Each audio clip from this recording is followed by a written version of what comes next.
آیت نمبر 76 میں ان عالموں کے بارے میں بتایا گیا ہے، یہودی علماء کے بارے میں، جو منافق تھے یا منافقانہ زندگی گزار رہے تھے۔ وہ اپنی کتابوں سے دین کا پورا علم رکھتے تھے، لیکن لوگوں تو غلط بات پہنچاتے تھے۔ لیکن آیت نمبر 77 میں کیا انہیں یہ خبر نہیں کہ اللہ سب باتوں کو جانتا ہے؟ یہاں پہ ہمارے عالموں کا ذکر کیا گیا ہے کہ جن کو یہ نہیں پتہ کہ اللہ تعالیٰ سب جانتا ہے۔ اگر ہم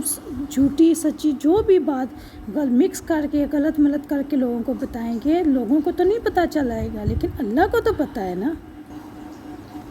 اسی طرح یہ تو جانتا ہے، وہ انسان یہ تو جانتا ہے کہ اللہ مجھے دیکھ رہا ہے اللہ، لیکن اللہ سے ڈرتا نہیں ہے، یعنی اس کا مطلب ہے کہ علم ہی ٹھیک نہیں ہے۔ حضرت عمر رضی اللہ عنہ کہتے ہیں کہ جب ایک عام آدمی پھسلتا ہے تو اس کے ساتھ وہ صرف ایک آدمی ہوتا ہے، لیکن یاد رکھیں جب ایک عالم پھسلتا ہے تو وہ پوری قوم کو لے کے پھسلتا ہے۔ یہاں پھسلنے سے کیا مراد ہے کہ جب وہ گمراہی کے راستے پہ چلتا ہے تو وہ اپنی پوری قوم کو ساتھ لے کے چلتا ہے، یعنی خود تو وہ جہنم کے راستے پہ جہنم کے گڑھوں میں گرے گا ہی گرے گا، لیکن وہ ایک کثیر تعداد کو لے کر جہنم میں جا کر گرے گا۔ وَمِنْهُمْ أُمِّيُّونَ، بعض ان میں سے ان پڑھ ہیں جن کے پاس آرزوؤں کے سوا کچھ علم نہیں۔ اب آیت نمبر 78 میں ان عالموں کا ذکر ہے جو جاہل ہیں، پڑھے لکھے جاہل، یعنی جن کے پاس ڈگریاں تو ہیں لیکن علم بہت کم ہے۔ وہ یاد رکھیں پاکستان بر صغیر میں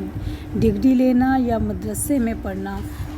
کوئی بھی ضروری فعل نہیں سمجھا جاتا۔ لوگ ڈگریاں لے لیتے ہیں یا رشوت دے کے کاغذوں پہ بنوا لیتے ہیں، لیکن خود جا کے تعلیم لینا، خود جا کے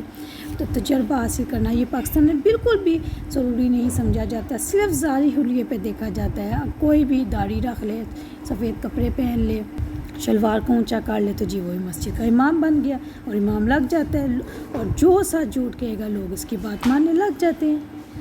پاکستان میں دین اور میڈیکل ہیلتھ ان دونوں کی تعلیم کوئی بھی دے سکتا ہے۔ تعلیم کے دین کے نام پر بھی جو بھی آپ پوچھیں گے کوئی قرآن و حدیث کا حوالہ نہیں ہوگا، لیکن واقعات کا بیان دے کے کوئی بھی اپنے من گھڑت باتوں کا نتیجہ نکال سکتا ہے۔ اسی طرح کسی بھی سے کوئی مسئلہ پوچھ لیں، وہ آپ کو دوائی سے لے کے سارے اس کے سائیڈ ایفیکٹ، سب فائدے، سب کچھ بتا کے ایک قسم کی انہیں ہر دوسرا بندہ عالم بھی ہے اور ہر دوسرا بندہ ڈاکٹر بھی ہے۔ تو یہودیوں کا بھی یہی کردار تھا کہ وہ یہودیوں یا عیسائی کے گھر پیدا ہو گئے، انہوں نے تورات انجیل کے بارے میں کچھ باتیں سن لی تو وہی لوگوں کو بتانے لگ گئی۔ لا یعلمون، نہیں جانتے، الا امانی، ان کا مقصد صرف تمنا یا خواہش تھی۔ دین کا علم نہیں جانتے تھے لیکن اپنے تمناؤں پہ، خواہشات پہ بھروسہ کرتے تھے، اور ان کی ایک خواہش یہ بھی تھی کہ وہ جنت میں جائیں گے، اور جنت میں جانا بہت آسان ہے۔ ہر شخص کی یہی خواہش ہوتی ہے کہ وہ جنت میں جائے گا، لیکن امانی کا مطلب ہوتا ہے کہ وہ خواہش جو انسان لوگوں سے مانگے، یعنی لوگوں سے ایکسپیکٹیشن رکھے۔ جیسے ہمارے لوگوں میں کیا سوچا جاتا ہے کہ اگر آپ کسی کا لڑ پکڑ لو گے، کسی اولیاء کرام کے ساتھ لگ جاؤ گے، ان کا مرید بن جاؤ گے تو آپ جنت میں چلے جاؤ گے۔ اسی طرح اگر سال بعد آپ کوئی محفل میلاد کرا لو گے یا نعت کروا لو گے اور اس محفل میں قرآن لوگوں سے پڑھ کے اس آدمی کو بخشوا لو گے تو وہ جنت میں چلا جائے گا۔ یہ ہے امانی، یہ خواہشات ہے جو ہم لوگوں سے رکھتے ہیں، اور اسی پہ بیس کرتے ہوئے ہم زندگی میں کوئی بھی نیک کام نہیں کرتے، اور ہم صرف یہی سوچتے ہیں کہ انہی باتوں کے اوپر ہم جنت میں چلے جائیں گے۔ امی کہا جاتا ہے کہ جو لکھنا پڑھنا جانتا ہو اور یہ تھوڑی بہت صرف اس کے بارے میں آگاہی رکھتا ہو۔ حضور صلی اللہ علیہ وسلم کی ایک صفت امی بھی تھی کہ آپ لکھنا پڑھنا نہیں جانتے تھے، لیکن آپ کو وحی کے ذریعے سے قرآن مجید کا سارا علم دیا گیا، اور اگر آپ لکھنا پڑھنا جانتے ہوتے تو لوگ پھر آپ کے اوپر بہت زیادہ باتیں بناتے کہ آپ لوگوں نے آپ نے نعوذ باللہ یہ قرآن خود ہی گھڑ لیا ہے۔ قرآن مجید میں بھی ان کے آرزوؤں کے حوالے سے مختلف آیات اتری ہیں، جیسے کہ اللہ تعالیٰ قرآن مجید میں ان کی آرزوؤں کا حوالہ دیا گیا ہے سورۃ البقرہ آیت نمبر 80 میں کہ وَقَالُوا لَن تَمَسَّنَا النَّارُ إِلَّا أَيَّامًا مَعْدُودَةً، اور انہوں نے کہا کہ جہنم کی آگ ہمیں ہرگز نہیں چھوئے گی مگر صرف چند دن۔ اسی طرح سورۃ البقرہ کی آیت نمبر 111 میں آتا ہے وقالوا لن يدخل الجنت الا من کان ہودا او نصارا تلک امانیہم، اور انہوں نے کہا کہ کوئی شخص جنت میں ہرگز داخل نہیں ہوگا مگر وہ جو یہودی یا عیسائی ہوں، یعنی یہودی اور عیسائی داخل ہوں گے اور کوئی داخل نہیں ہوگا۔ تلک امانیہم، یہ ان کی تمنائیں ہیں۔ سورۃ البقرہ آیت نمبر 94 میں اللہ تعالیٰ کہتے ہیں قل ان کان لکم الدار الاخرۃ عند اللہ خالصۃ من دون الناس فتمنوا الموت ان کنتم صادقین، کہہ دو اگر اللہ کا آخرت کا گھر اللہ کے نزدیک سب لوگوں کے ماں سوائے خاص تمہارے لیے ہے تو اگر تم سچے ہو تو موت کی تمنا کرو۔ یعنی اللہ تعالیٰ کہتے ہیں، اللہ تعالیٰ اس میں کہہ رہے ہیں اگر تم یہ خواہش کرتے ہو کہ صرف یہ یہودی جنت میں جائیں گے اور کوئی بھی نہیں جنت میں جائے گا، پھر تم انتظار کس بات کا کر رہے ہو؟ تم تو دنیا میں پہلے اتنی مشکلات میں گرے ہوئے ہو، اچھا نہیں ہے کہ تم مر جاؤ اور مرنے کے فوراً بعد اگر تم سچے ہو تو تم نے تو جنت میں جانا ہی جانا ہے، تو کیوں دنیا کی آزمائشیں برداشت کر رہے ہو؟ اسی طرح سورۃ المائدہ آیت نمبر 18 میں اللہ تعالیٰ کہتے ہیں وقالت الیہود والنصارى نحن ابناء اللہ واحباؤہ،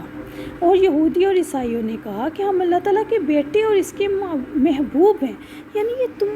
تمام آرزوئیں تمنائیں وہ لوگ ان باتوں پہ کرتے تھے جن کی کوئی بھی حقیقت نہیں ہے، جیسا کہ سورۃ نساء آیت نمبر 123 میں رب العزت نے فرمایا لیس بامانیکم ولا امانی اہل کتاب من یعمل سوءا یجزا بہ، نہ تمہاری تمناؤں پہ مدار ہے اور نہ اہل کتاب کی تمناؤں پر، جو کوئی بھی برا عمل کرے گا اس کی سزا دی جائے گی۔ دیکھیں اب یہاں پہ ان ساری باتوں کا خلاصہ آیا ہے کہ تمہاری تمناؤں پہ کچھ نہیں ہونا، تمہاری خواہشات پہ کچھ نہیں ہونا، تم جو مرضی خواہشات کرو، جو مرضی اللہ تعالیٰ کے بارے میں گمان رکھو، جو مرضی سوچتے رہو،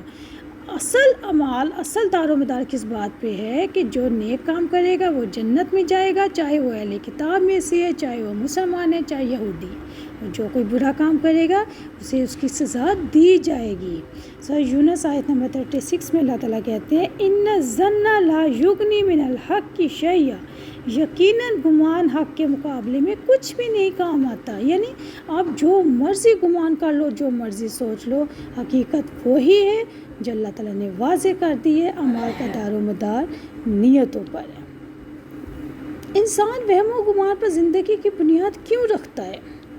پیاری بہنوں، انسان جب اپنی ذات، کائنات اور اپنے خالق کے بارے میں وحی کے دیے ہوئے علم سے جب جواب نہیں نہ لیتا، وہ ان پڑھ ہے، وہ قرآن کو پڑھتا ہی نہیں ہے، سمجھتا ہی نہیں ہے اللہ کی کتاب کو، تو پھر وہ علم کی روشنی کے بغیر وہم اور گمان کے اندھیروں میں چلا جاتا ہے۔ اس طرح وہ اپنی زندگی کی بنیاد وہم و گمان پر رکھ لیتا ہے، اور یہی رویہ یہودیوں کا بھی تھا۔ انسان جب وحی الہی سے زندگی کے مقصد کو نہیں سمجھتا تو محض صرف دل کی خواہشات اور اچانک پیدا ہونے والے خیالات یا معاشرے کے توہمات پہ جو معاشرے میں جھوٹی باتیں، وہم وغیرہ پھیلائے جاتے ہیں، ان کو ہی اپنی زندگی کا مقصد بنا لیتا ہے اور اسی راستے پر چلنا شروع کر دیتا ہے، اور اس طرح وہ اپنی قیمتی زندگی کو صرف اور صرف وہم و گمان کی حد تک رکھتا ہے، جو اس کو دماغ کی طرح جھوٹے وہم